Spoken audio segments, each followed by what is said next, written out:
first question is what parents want.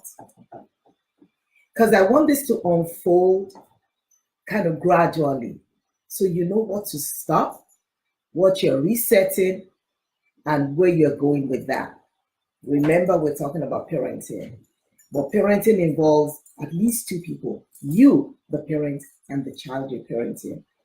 So what do we parents want in general? In my opinion, parenting challenges are usually twofold: personal and child-related.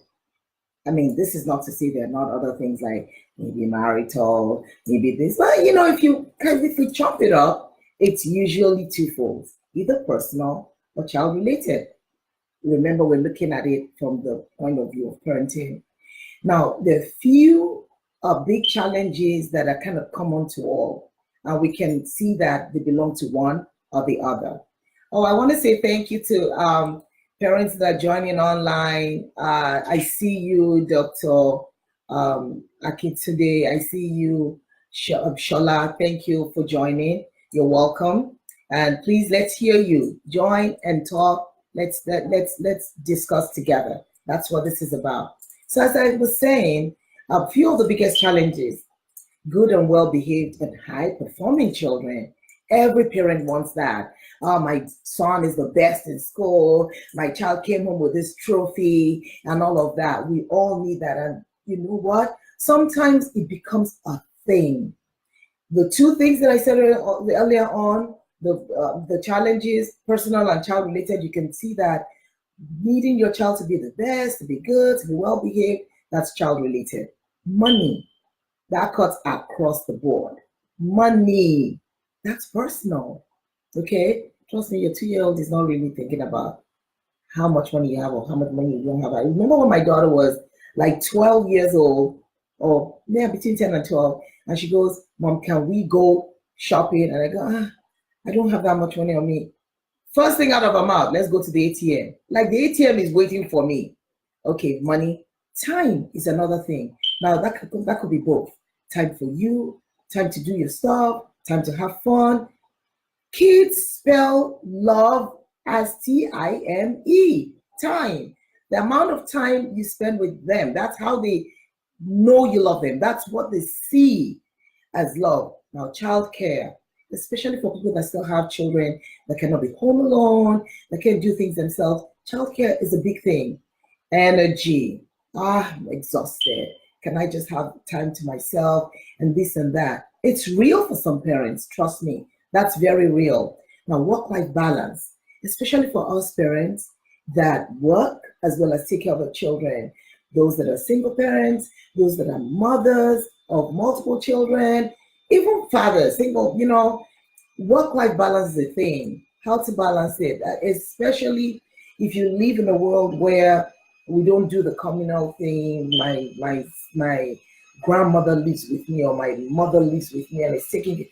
If we're not in that kind of environment, and as I know some of us parents are not, work-life balance becomes a big, big thing. And then control. This is one of my personal favorites. Control. That's a challenge for a lot of parents. They want to control their lives. They want to control the children's lives, what they watch, what they listen to, who they play with, where they go, almost how they sleep. Some parents want to do that. Listen, we're going to talk a little more about it, okay? We're going step by step. We're going. So now, this is where I say stop.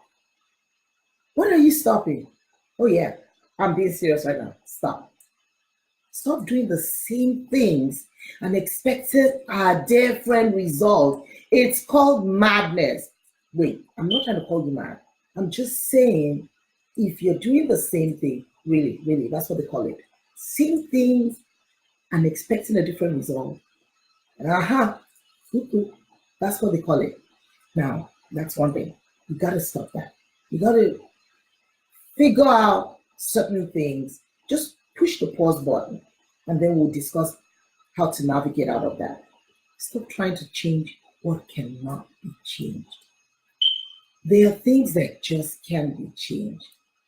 I wish, woulda, coulda, shoulda. It's not always going to go your way. I wish my daughter looked like Pamela's daughter. Well, she doesn't. Get with the game. I wish I was in Malibu without kids. Sorry, you have kids and you're not in Malibu. Why are you stressing about that? Stop. Okay? Next. I want to say, stop trying to be rigid. Stop trying to be rigid. There are things that you need to change. It's not everything that cannot change. Change what needs to be changed. You not being attentive to communication because of your screen time? Really? And you want to tell me your son is playing video games? Yes, I said screen time. Those Instagram times, maybe you even play the video games. Okay, that sounds extreme. Your TV time, and because you work 12-hour shifts and you work 6 days a week, all of a sudden I need my me time, and that me time means I don't want to talk to anybody. And because of that, you're missing things. Why are you making me talk too much at this? Let's just stop all the things we need to stop first. Okay, we'll get back to that. All right, stop being a control freak. It doesn't work for always. There are times that you're going to be able to control those children. There are times that you can control some things, even in your own life. But there are times that it just can't. It can't be controlled. It's happening. You know what? Find the path of the way forward. Find the path forward. Stop trying to crank it up, drill it down. Stop trying to control everything. And especially if, I think I'm running ahead of myself, you see your child growing in front of your face and you think it's going to be stop that sit down for the rest of that child's life. No, it's not going to be like that. Kids grow up and they are not you. Get that?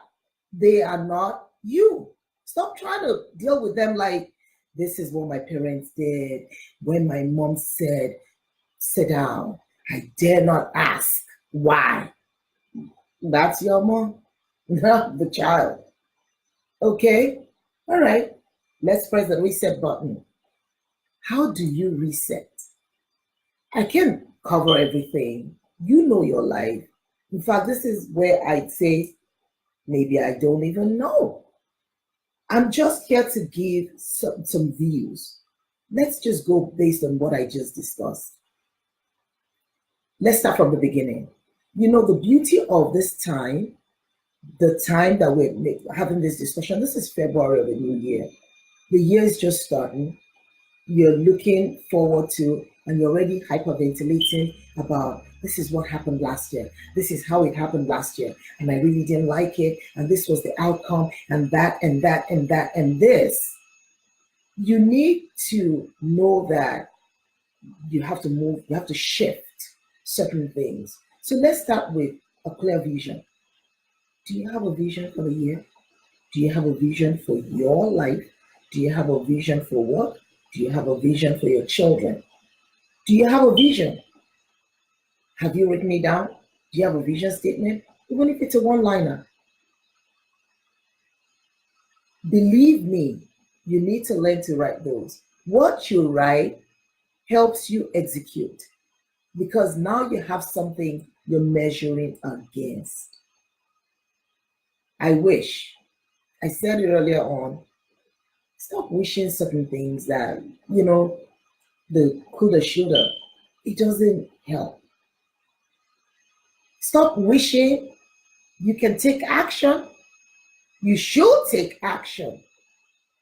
But stop sitting on one spot and wishing, I wish my son didn't have this slowness, didn't have dyslexia. Sorry, your son has dyslexia. How do you help the son? Your child, like I said earlier on, is not your neighbors. Stop trying to be the Joneses.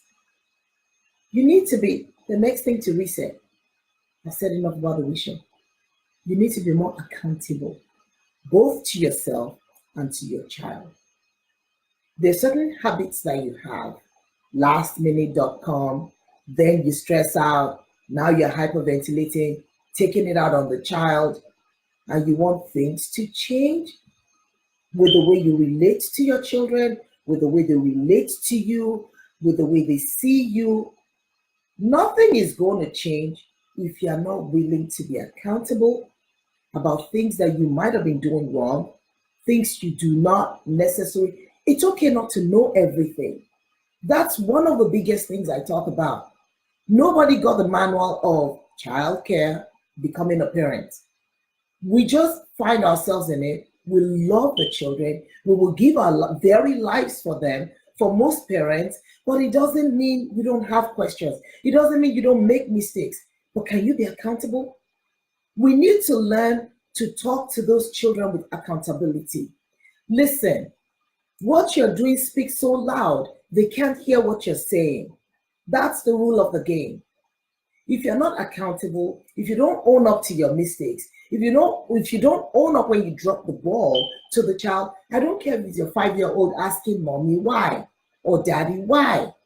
You need to learn to speak the language with the age that is asking. Sometimes you can't give the details of everything going on, but you need to be able to say something to that child. Change your habits. If you already work long hours, your children need you. You're providing for them. Stop sweeping everything under. Stop asking me questions. Go do your homework. I'm tired now. Stop doing that. Please just stop doing that. It's not going to work.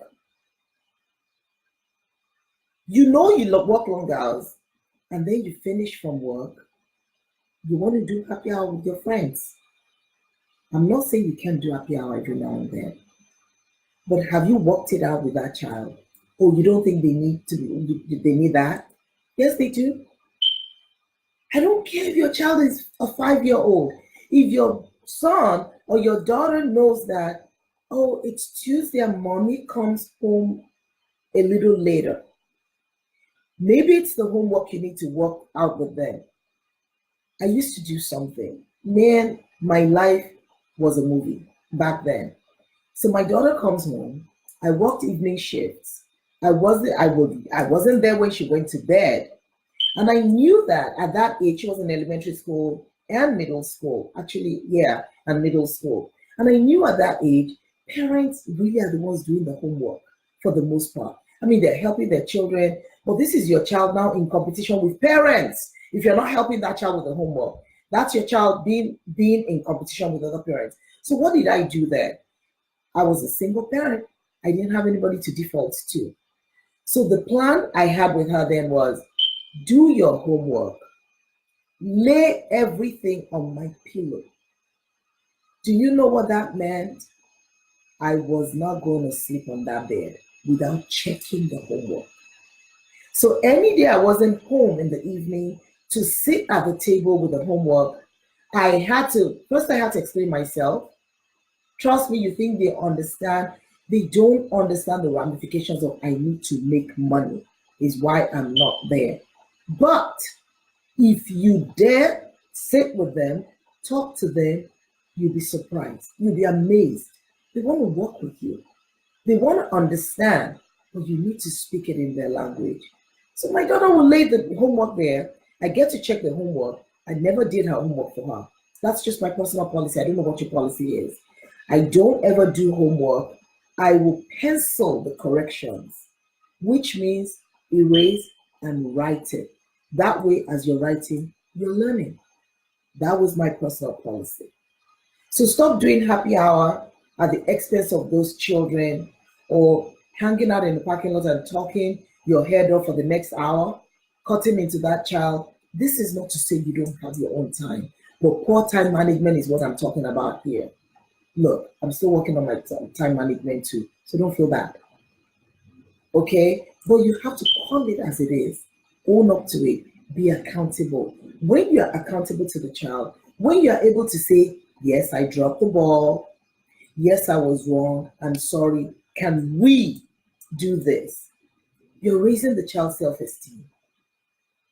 That child is going to grow up being confident, being able to make decisions, knowing that their opinions matter. You are setting up building blocks for a successful child when you do that. Stop keeping up with the Joneses. I said that. Improve yourself. Now, this is something that is very important. For some of us from, countries where we don't have enough resources, for people that are able to, education is still it. In countries where there are resources, other resources, there are times that college might not be the only path. But I said only, not that you just get to drop out of school and roam the streets and think it's okay. No, it's not. Improve yourself. Like I said, what you do is speaking louder than what you're saying to those children. Maybe you dropped out of school. That was in the past. That doesn't mean you can't improve yourself. Pick up something. Do you want to get a certification? Do you want to take, so there's some certifications that it's only a number of hours that you train that gets you the certification. You might have to go back to school. If do what you gotta do.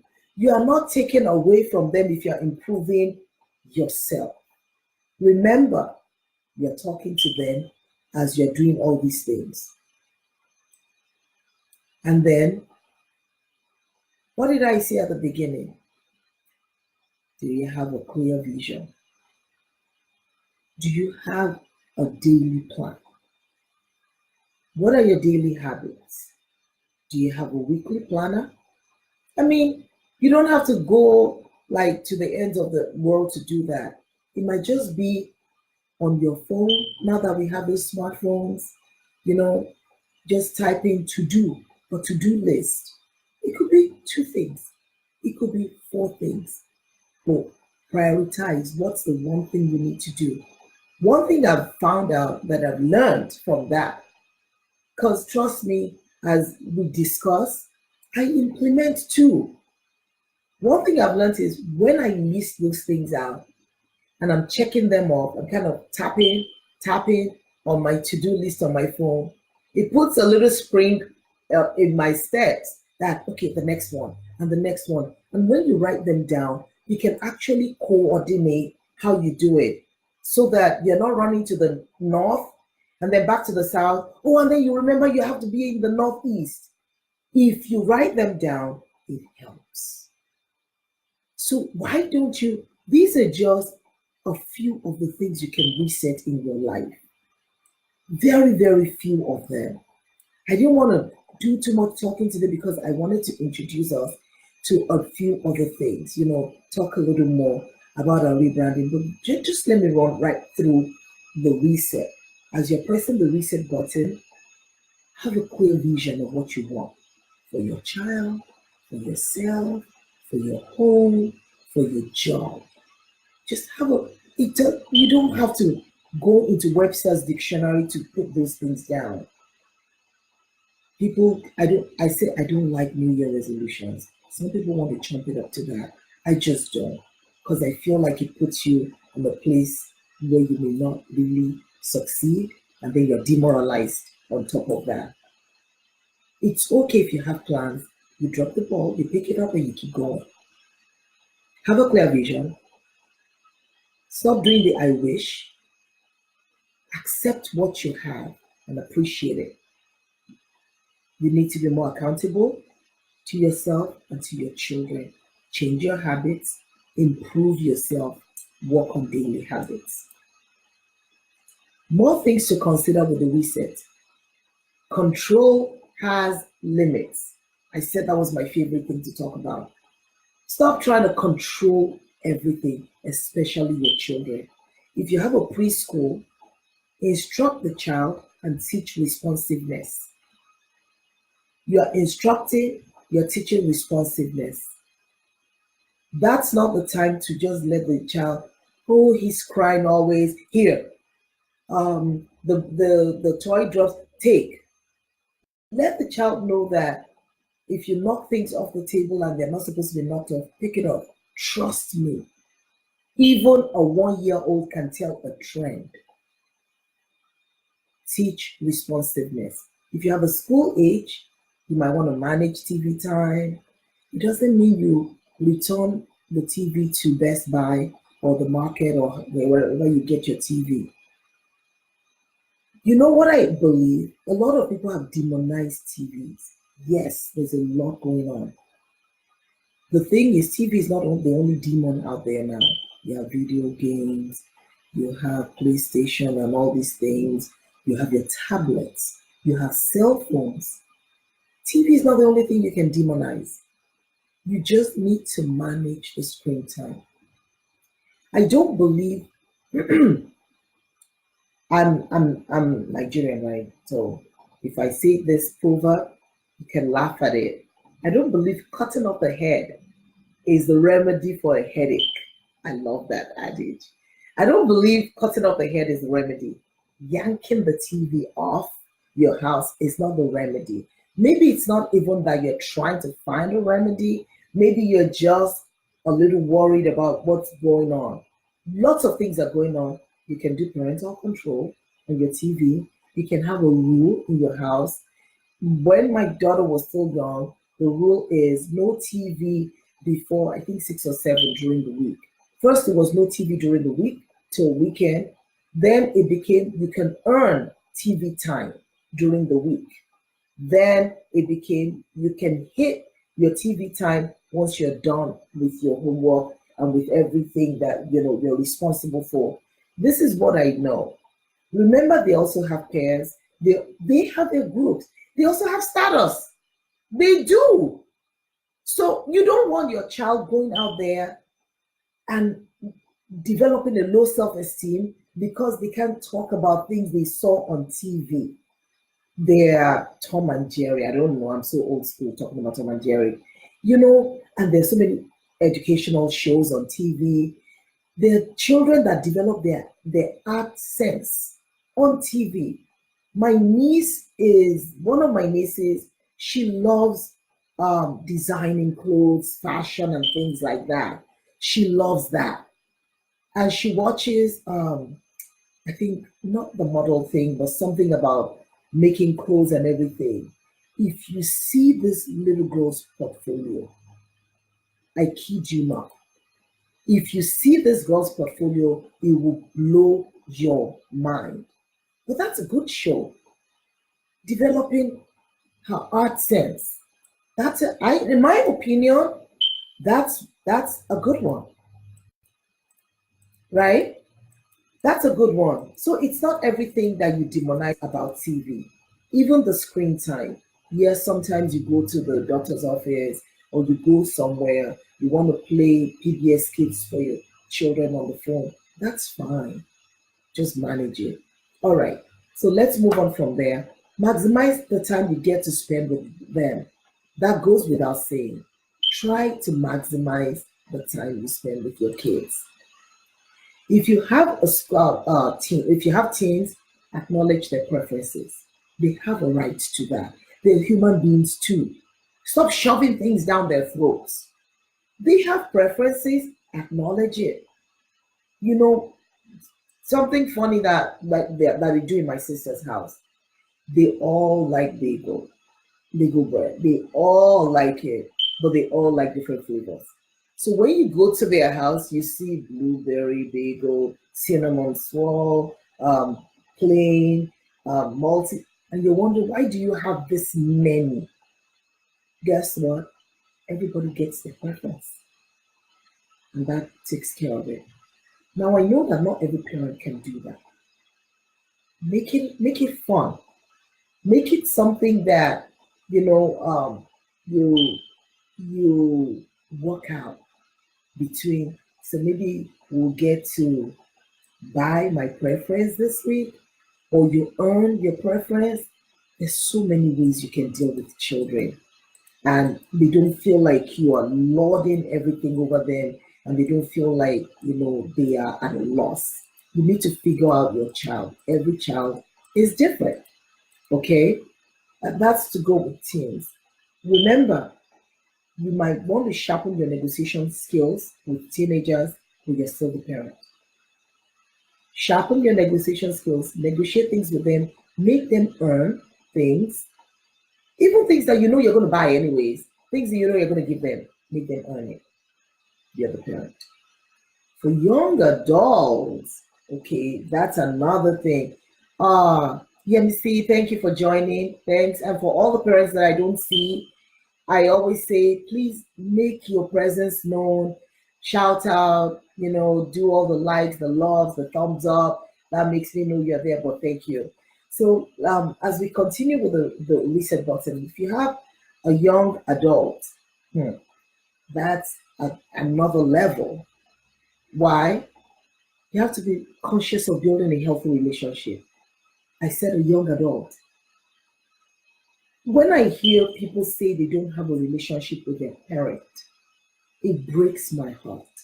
But it's real. It is real. Why should you find yourself in that position? Oh, you don't have a relationship with your father too, or with your mother? Newsflash, you are not your parent. You can work it out with your own kids. As a young adult, you really need to be conscious about building a healthy relationship, which means you might have to acknowledge some differences. It's not because you're stupid, you're not giving up on yourself, but you have to, especially for us that are relocated to other cultures, we find ourselves, we were raised in a different culture, but we're living and raising our own families in a separate culture.